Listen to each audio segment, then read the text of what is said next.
जय Hind friend, India और pride में आप सभी का स्वागत है। फ्रेंड्स, यहाँ पे देखिए आलोचना विधा के तहत जो है ये हमारा तीसरा क्लास है और हम शुक्लोत्तर युग पे आज चर्चा करने वाले हैं, यानी 1940 से 70 के दौरान किस तरीके से समीक्षा पद्धतियों में बहुत बदलाव आया और समीक्षा का आधार भी बदला। यानी जो चीजें शुरुआत इस समय अगर आप देखें इससे पूर्व तो स्वच्छंदवादी समीक्षा की जो धारणा है, जो उसका शुरुआत हुआ, आगे चल के आप देखेंगे इसमें कैसे बहुत ही बदलाव देखने को मिलता है। यानी प्रगतिवादी दृष्टिकोण, फिर आप देखें मनोविश्लेषणवादी समीक्षा का दौर आया, है ना, फिर नई समीक्षा का दौर आया, तो ये चीजें आगे बढ़ती गई। स्वच्छंदवाद में आपने देखा कि समीक्षकों ने कैसे पश्चिमी स्वच्छंदवाद से प्रभाव को ग्रहण किया और फिर एक तरीके से रचना का मूल्यांकन भी सूक्ष्म सौंदर्य बोध के आधार पे जो है छायावादी चार स्तंभों ने किया और उन बातों को, उन तर्कों को एक तरीके से काट प्रस्तुत किया कि सौंदर्यवादी दृष्टिकोण से भी चीजों को देखा जा सकता है। हिंदी स्वच्छंदवादी समीक्षा में तीन बड़े आलोचक का नाम आप देखते हैं। एक तो शांतिप्रिय द्विवेदी जी का, दूसरा पंडित नंद दुलारे वाजपेयी का और इनके अलावा डॉक्टर नगेंद्र का। ये जो है तीन लोग स्वच्छंदवादी समीक्षा में मुख्यतः तीन बड़े आलोचक है, शांतिप्रिय द्विवेदी, नंद दुलारे वाजपेयी और डॉक्टर नगेंद्र जी। जब शांतिप्रिय द्विवेदी की बात आलोचना के क्षेत्र में की जाती है तो इनके बारे में ये है कि इन्होंने छायावाद की मूल चेतना को जो लिया है वो कहाँ से लिया है। तो मूलतः जो है इनकी आलोचनात्मक दृष्टि जो शांतिप्रिय जी की रही है, वो दृष्टिकोण इनका रहा है सौंदर्यवादी है, लेकिन युग और साहित्य में वे अगर देखें तो प्रकृतिवादी मूल्यों के समर्थक रहे हैं। आलोचनात्मक दृष्टि सौंदर्यवादी है, लेकिन युग और साहित्य को ध्यान में रखते हुए बहुत ही प्रोग्रेसिव नेचर वाले हैं। वो सौंदर्य को वस्तु में ना मानकर सामाजिक मन में मानते हैं। उनकी मूल चेतना को गांधी और टैगोर की मानवतावादी दृष्टिकोण में देखा जा सकता है। ये इनकी विशेषता है। जब बात करें नंद दुलारे वाजपेयी जी का, तो इन्होंने क्या किया है, जैसे हमने कहा कि विरुद्धों का सामंजस्य शुक्ल जी ने स्थापित किया, तो जो समन्वयवादी समीक्षा पद्धति है, समन्वयवादी दृष्टिकोण, जिसमें स्वच्छंदवाद और कलावाद, मार्क्सवाद, आध्यात्म सब कुछ मिक्स है, तो आचार्य नंद दुलारे वाजपेयी का चिंतन जो है, जैसे प्रसाद का आनंदवादी दृष्टिकोण था, तो उनसे भी प्रभावित है। और इनका ये बहुत प्रमुख जो रचना है, जो एग्जाम में अक्सर पूछा जाता है किसका है, वो नाम है हिंदी साहित्य कौन सी सदी है, 20वीं शताब्दी। हिंदी साहित्य 20वीं शताब्दी करके ये इनकी नंद दुलारे वाजपेयी की पहली रचना है, जिसमें आप 1930 से लेकर 1940 ईस्वी तक के मध्य जो निबंध है वो इसमें संकलित है। बाकी रस को इन्होंने ब्रह्मानंद सहोदर से जोड़ा। रस के संबंध में रस का अर्थ कला मात्र का आनंद है, जिसमें रसाभास, भावाभास और भी चीजें इन्होंने कही। कला कभी अश्लील नहीं हो सकती और सौंदर्य अशुद्ध तो हो ही नहीं सकता, ऐसे इनके विचार रहे हैं। बाकी इनकी समीक्षा पद्धति पे अगर आगे देखें तो वैयक्तिक मनोविज्ञान पे जो इनका आधारित समीक्षा पद्धति है, उसपे फ्रायड, एडलर, यूंग, इन सब का प्रभाव देखने को मिलता है। हिंदी साहित्य 20वीं शताब्दी क्योंकि इनका प्रमुख हो रहा है, उसमें जो सब संकलित है, हिंदी साहित्य 20वीं सदी में इसके बीच का निबंध संकलित है, तो उसमें भूमिका में उन्होंने अपने दृष्टिकोण को 7 बातों में ध्यान रखने की बात भी कही है कि जब भी आप कोई भी चीज अध्ययन करें तो उसमें कवि की जो अंतर्वृत्तियां हैं, कवि की अंतर्वृत्तियों का अध्ययन करें।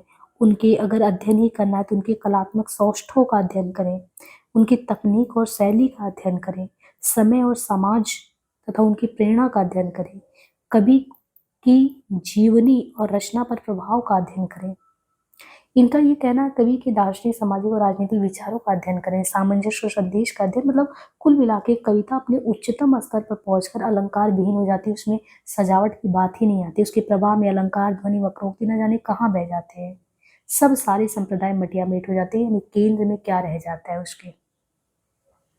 और इनके बहुत ही शुक्ल जी से असहमति के बिंदु भी रहे नंद दुलारे वाजपेयी के।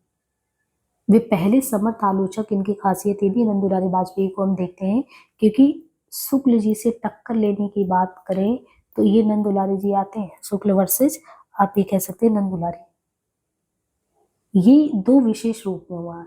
एक ऐसे पहले समर्थ आलोचक के तौर पे जो उनकी मान्यता सूरदास और छायावाद के संदर्भ में इनके यहाँ ऐसे विशेष रूप से टकराई भी है। ये शुक्ल ने गोपियों की विरह को गंभीरता रस से रहित माना कि वो इतना ज्यादा विरह में थी लेकिन वो गंभीरता नहीं था, उससे रहित थी। तो इन्होंने उस चीज पे आक्षेप किया और गंभीरता को पहचाना। उनकी गंभीरता किस लेवल की है उसका आप मूल्यांकन उतने स्तर पे जाके नहीं कर पाए। दूसरा, तुलसीदास के आधार पर निर्मित इनकी मान्यता हुई। एक तरफ शुक्ल की काव्य मान्यताएं तुलसी के आधार पर निर्मित हुई, दूसरी तरफ वाजपेयी जी के काव्य सिद्धांत प्रसाद के आधार पर। प्रसाद का है आनंदवादी दृष्टिकोण और इन्होंने लोक मंगलवाद, यहाँ पे भी टकराहट हुआ। वाजपेयी जी ने रसवाद की धारणा से लोक मंगल एवं नैतिकता को अलग कर दिया कि लोक मंगल और नैतिकता इसमें नहीं आता। छायावादियों का रसात्मक साहित्य उनके लिए ज्यादा सुंदर था। आप ये देखिए कि प्रसाद के समर्थक थे लेकिन उन्होंने लोक मंगलवाद से अपने रसवादी दृष्टिकोण को एक तरीके से जब अपना पारिभाषित किया तो वो लोक मंगलवादी दृष्टिकोण को ही रस के संदर्भ में व्याख्यायित किया।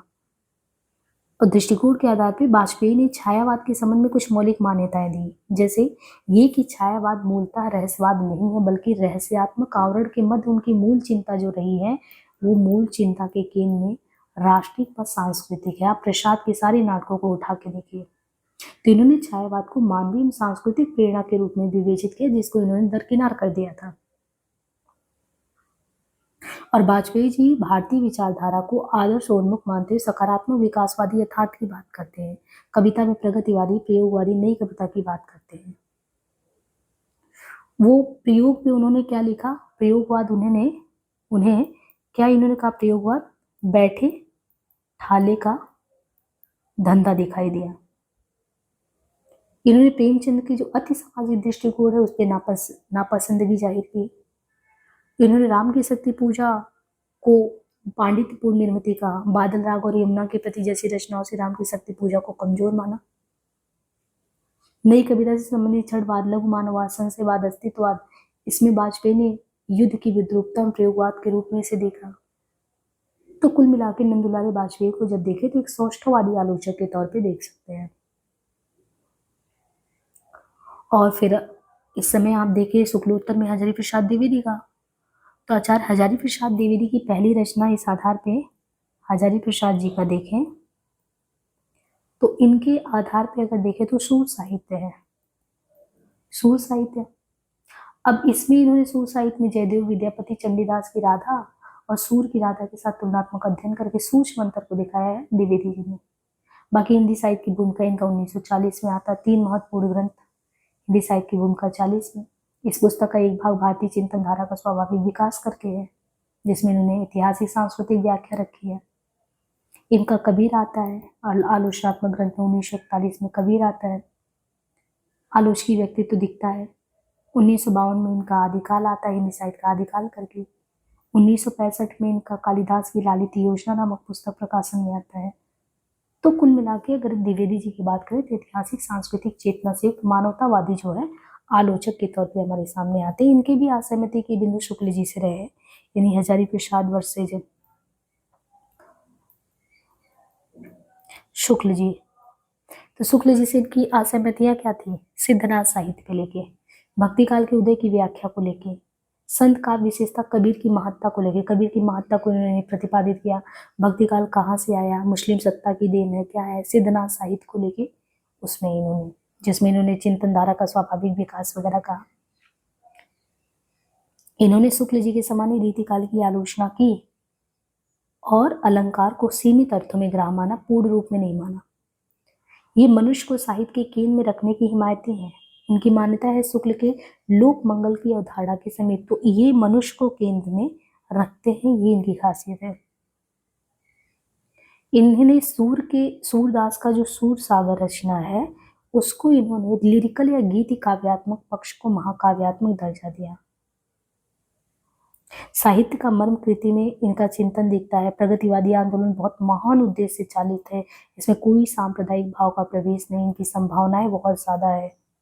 ये साहित्य का प्रयोजन, द्विवेदी जी कहते हैं साहित्य का प्रयोजन जो होता है वो मनुष्य की जो संकीर्णता है, सोचने की संकीर्णता, उससे उठकर उसको उदार बनाता, विवेकशील बनाता है। इतना है कि सारे समाज को सुंदर बनाने के साधन का नाम ही साहित्य है, ऐसा इनका कहना है। और इसमें इसके बाद है डॉक्टर नगेंद्र। डॉक्टर नगेंद्र को देखें तो डॉक्टर नगेंद्र का मूल योगदान छायावाद के महत्व की स्थापना करना, ये बहुत रहा है। वैश्विक साहित्य शास्त्र के निर्माण के प्रयास तक तो ये विस्तृत है, लेकिन छायावाद को स्थापित करने में इनकी अहम भूमिका रही है, उसके महत्व को। इनकी पुस्तक है रीतिकाल की भूमिका। रीतिकाल की भूमिका रीतिकाल की भूमिका में डॉक्टर नगेंद्र जो है, उन्होंने काव्यशास्त्र के तत्वों की विवेचना की एक नई दृष्टिकोण दी है। इनका आलोचना की आस्था करके है 1966 में या 1966 में। तो आलोचना की आस्था नामक अपने निबंध संग्रह में डॉक्टर नगेंद्र ने जो है अपनी साहित्यिक मान्यताओं को रेखांकित किया, क्योंकि ये एक पाश्चात्य आलोचक जो I.A. रिचर्ड हैं, जिनका हम लोग निर्व्यक्तिकता का सिद्धांत पढ़ते हैं पाश्चात्य काव्यशास्त्र में, क्रोचे का विव्यंजनावाद पढ़ते हैं, उससे बड़े प्रभावित थे। तो इन्होंने रिचर्ड की तरह ही साहित्य संबंधी मूल्यों को दो भागों में विभाजित किया, और पहला भाग मूल्यवादी और पहला मूल्यवादी रखा और दूसरा रखा कलावादी। काव्य के तीन तत्व डॉक्टर नगेंद्र ने भाव को, देखिए काव्य के इन्होंने तीन तत्व माने कि काव्य जो है उसमें भाव होना चाहिए, कल्पना होनी चाहिए और बुद्धि, लेकिन इन सब में सबसे जरूरी है भाव, वो उसके बिना तो बेकार है। और किसने रीतिकालीन काव्य को क्षयग्रस्त की संज्ञा दी कि वो क्षयग्रस्त है। रसीवादी व्यक्तिवादी तो यही, लेकिन इन्होंने क्षयवादी संज्ञा दी थी रीतिकालीन को, डॉक्टर नगेंद्र ने। और ये सिगमंड फ्रायड उनका जो मनोविश्लेषणवाद है, इससे ये प्रभावित रहे। बाकी इन्होंने अपनी व्यवहारिक समीक्षा का आरंभ छायावाद पर कुछ निबंध लिख के 1937 में यहीं पे शुरू किया था।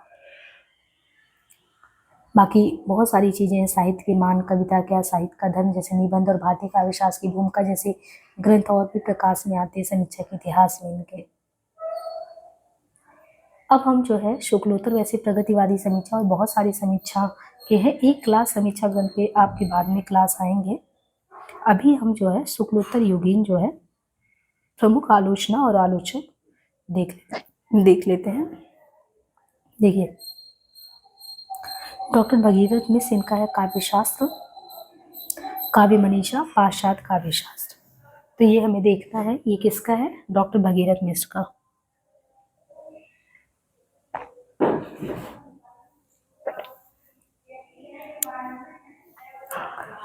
जगदीश चंद्र जैन का है पाश्चात्य समीक्षा दर्शन, देवेंद्र नाथ शर्मा का है पाश्चात्य काव्यशास्त्र, शिव कुमार का है मार्क्सवादी साहित्य चिंतन, रमाशंकर शुक्ल प्रसाद का हिंदी काव्यशास्त्र का इतिहास, बलदेव प्रसाद का तुलसी दर्शन, माता प्रसाद गुप्त का तुलसीदास, जगन्नाथ प्रसाद शर्मा का प्रसाद के नाटकों का शास्त्रीय अध्ययन, डॉक्टर दीनदयाल गुप्त का अष्टछाप और वल्लभ संप्रदाय, लक्ष्मी सागर वार्षेड़ का हिंदी साहित्य और उसकी सांस्कृतिक भूमिका आधुनिक हिंदी साहित्य, कमल किशोर गोयनका का प्रेमचंद का जीवन, डॉक्टर कामिल बुल्केकर के राम कथा उत्पत्ति और विकास, भोले शंकर व्यास का ध्वनि संप्रदाय उनके सिद्धांत, डॉक्टर धर्मवीर भारती का सीधे साहित्य, शंभुनाथ सिंह का हिंदी में महाकाव्य का स्वरूप, डॉक्टर उदय भानु सिंह का तुलसी दर्शन मीमांसा, विजयपाल सिंह का केशव का आचारत्व, श्री राम शर्मा का दक्षिण हिंदी का साहित्य, राम मूर्ति त्रिपाठी हिंदी निर्गुण साहित्य में तांत्रिक दृष्टि का संचार। तो यहाँ पे आपने देखिए ये कुछ शुक्लोत्तर युगीन आलोचना है। और मार्क्सवादी या प्रगतिवादी आलोचना की बात करें, हिंदी आलोचना में प्रगतिवादी समीक्षा 1936 प्रगतिशील लेखक संघ की स्थापना के बाद शुरू हुआ। ये मार्क्सवाद के सिद्धांतों पर आधारित है, जिसे समाजवादी यथार्थवाद भी कहते हैं। प्रगतिवादी या मार्क्सवादी आलोचना के प्रणेता कौन है, डॉक्टर शिवदान सिंह चौहान।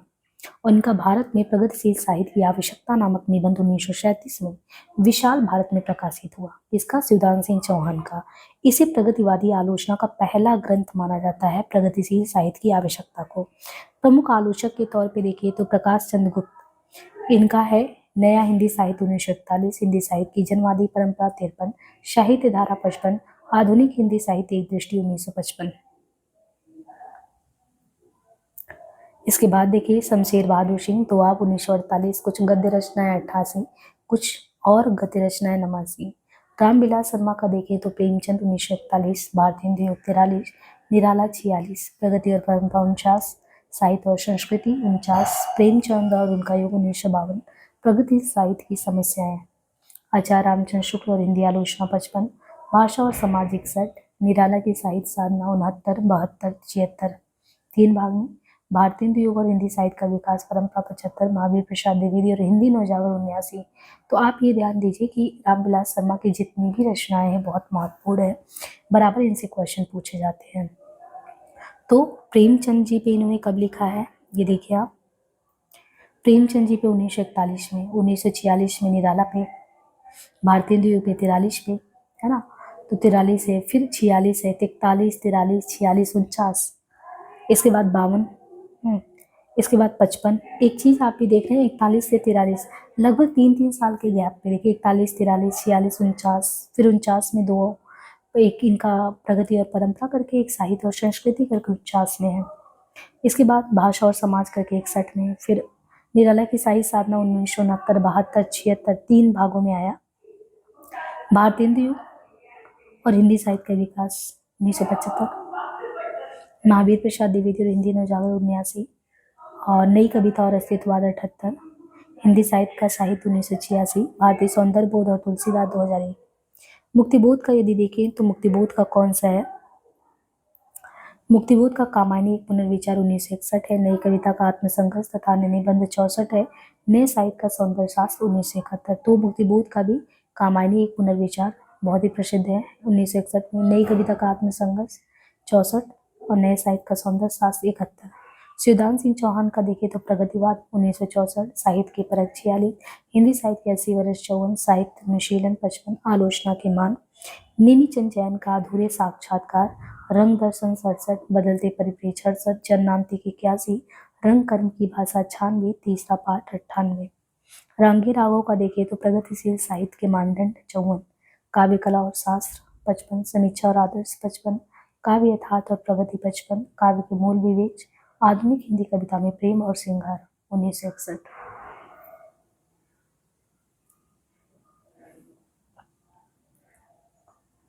इसके बाद है